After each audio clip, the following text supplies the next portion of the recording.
Welcome to Dawn Stories channel. Have you ever felt like no matter how hard you try, it's never enough? Like you just don't fit anywhere? As if your very existence was somehow wrong? If you carry this quiet ache, this story is for you. In a small village tucked between misty mountains lived a black dog with sorrowful eyes. They called him Shadow. No one wanted him around. They said he brought bad luck, that his bark frightened children, that his dark coat meant misfortune. Shadow walked the narrow paths with his head down, his chest heavy with silence. Whenever he passed puddles, he looked away. He couldn't bear to see himself. It was as if even his reflection whispered, "You shouldn't be here." He didn't know what hurt more, being ignored, or only remembered as a curse. Maybe if I had golden fur, he thought, the kind people smile at on the street, maybe then I'd be loved. Or if I was small and cuddly, the kind of dog someone cradles at night. Worn out and lost, he lay beneath an old temple tree. There, a monk swept fallen leaves with the calm of someone who listens to the wind. Shadow cried without a sound, but the monk noticed. "What sorrow do you carry, silent traveler?" Shadow whispered, ashamed. "I wish I were someone else, someone people would want to call mine." The monk smiled gently. "Within these temple grounds, there's a garden few have ever seen. They say it can transform anyone, but only if the wish is real." "Can I go?" Shadow asked, eyes wide. "First, you must do one thing.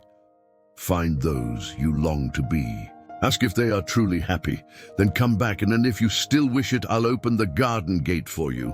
So Shadow walked for days. He first met a golden retriever, graceful, well-groomed, glowing in the morning sun. Behind him, a fine house with trimmed hedges. Shadow approached with quiet respect.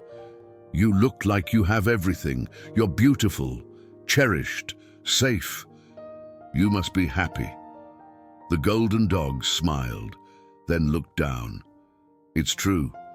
People adore me. They say I'm elegant. They post pictures of me like I'm a trophy.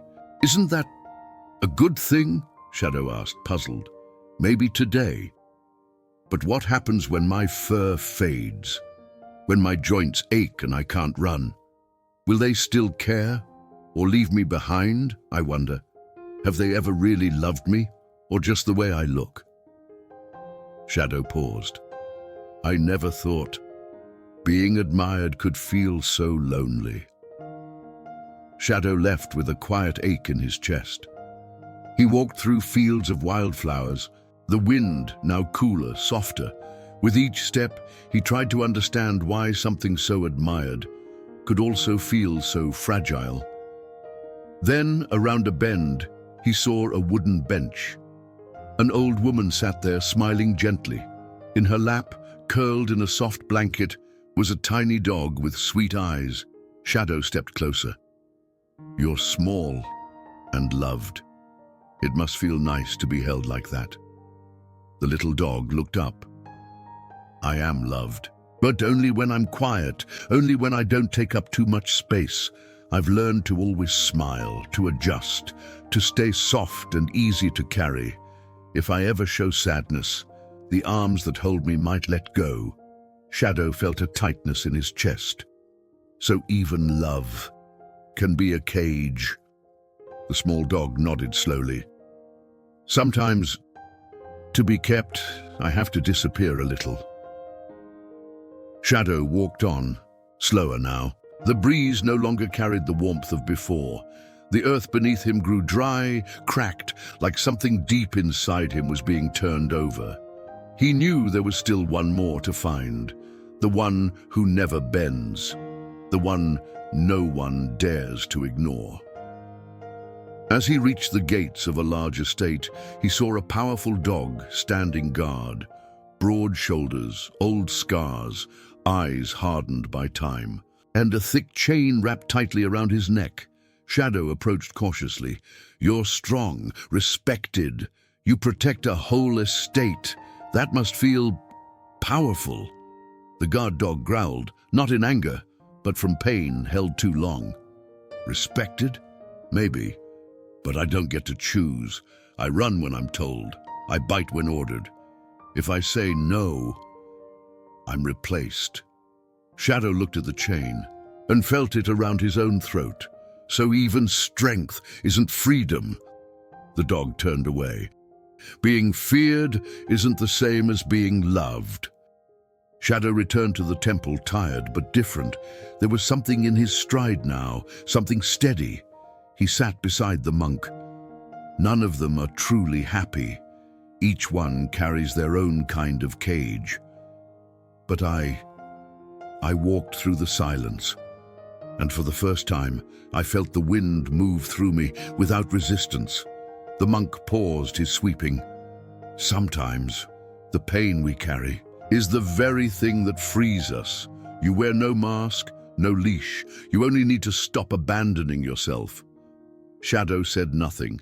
He simply lay down beside the temple, his breath slow, his chest light, and for the first time, he slept in peace. Maybe you carry something like Shadow, that quiet feeling of not belonging, of being invisible or too much. But look closely. You're not less. You're not too much. You're simply not made to fit small cages. Comparison is a silent chain, but peace begins when you stop trying to become someone else. You don't need to be more. Just soften the grip. Let yourself breathe. This world needs souls who feel deeply, who walk quietly, but carry truth. This is the Dawn Stories channel. If this story stirred something in you, we have many more for you to walk with. Click the cards on screen or the videos at the end and stay with us on this path of self-discovery. Thank you for being here. And remember, even when no one sees, your light still shines within.